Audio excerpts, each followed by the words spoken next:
I have a thing for receiving presents from others, as well as giving them some beautiful and attractive souvenirs to maintain our close-knit connections. And I suppose that this activity can do wonders for our social connections, as well as our emotional life. So, in the past, I used to receive a cake from my relatives on my birthday, and I will describe about that experience. Due to the severe impact of the pandemic, I couldn't meet my family and relatives for such a long time, which dampened my spirits, and I felt tremendously disappointed. However, a few months ago, thanks to the new policies of the government, our city was open, and therefore I could have a chance to reconnect with my family members.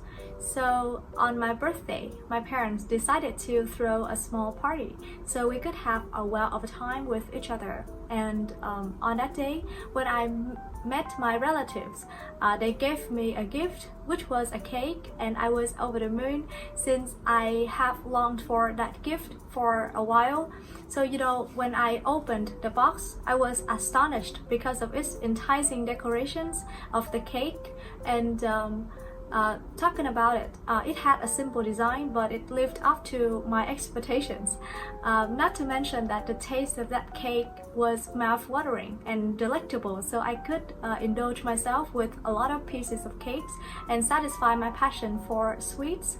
So I reckon that that event and that gift truly played an irreplaceable part in my recollections. So in the future, I will give more gifts to my surrounding people and show my appreciation and love to them, as well as bring them a sense of contentment. First question, what are the differences between the special food in Vietnam and foreign countries?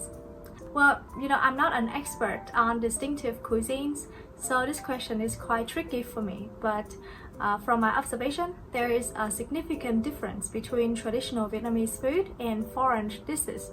For example, I think the recipes and the ingredients of Vietnamese food are diverse, so people tend to use a lot of vegetables to make their food healthy and nutritious, and we can create a range of sauces to make it more scrumptious.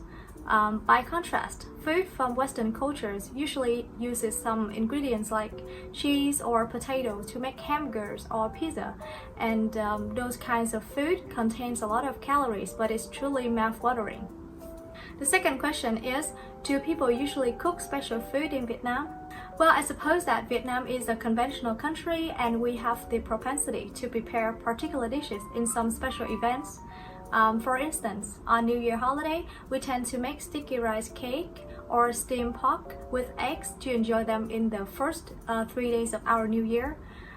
In addition, in the Mid-Autumn Festival, we have to have moon cakes for those particular occasions. And I suppose that we should maintain our consumption of those traditional foods for next generations, since they can lay the foundation for further preservation of our cultural and traditional merits.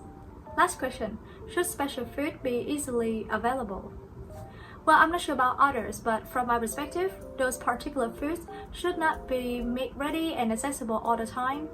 I think when it comes to New Year, for example, we always long for the presence of sticky rice cake as well as other traditional foods, so we can cultivate our sense of happiness by preparing them and enjoying them with our family members. So, imagining that every day we can easily buy it, we will gradually lose our interest.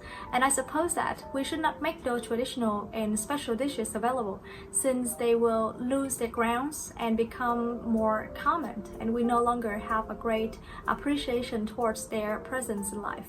Ok, với topic ngày hôm nay thì chúng ta chỉ có một vài từ mới để học thôi. Thứ nhất, chúng ta sẽ có một cụm là have a well of time, có nghĩa là rất là vui, enjoy time together, have a well of a time.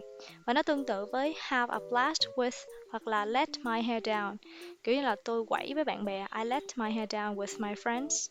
Một cụm tiếp theo là live up to somebody's expectations, có nghĩa là đạt được nguyện vọng của ai đó ha. Ví dụ mình nói là cái người đó hoặc là một cái kết quả đó đạt được nguyện vọng của tôi thì mình nói là that lives up to my expectations. Một tính từ tiếp theo là accessible, động từ access có nghĩa là truy cập hoặc là tiếp cận. Vậy thì accessible có nghĩa là có thể tiếp cận được, dễ tiếp cận, và nó tương tự với một tính từ khác nữa là approachable. Tiếp theo chúng ta sẽ có một cụm đó là lose somebody's ground, có nghĩa là mất chỗ đứng.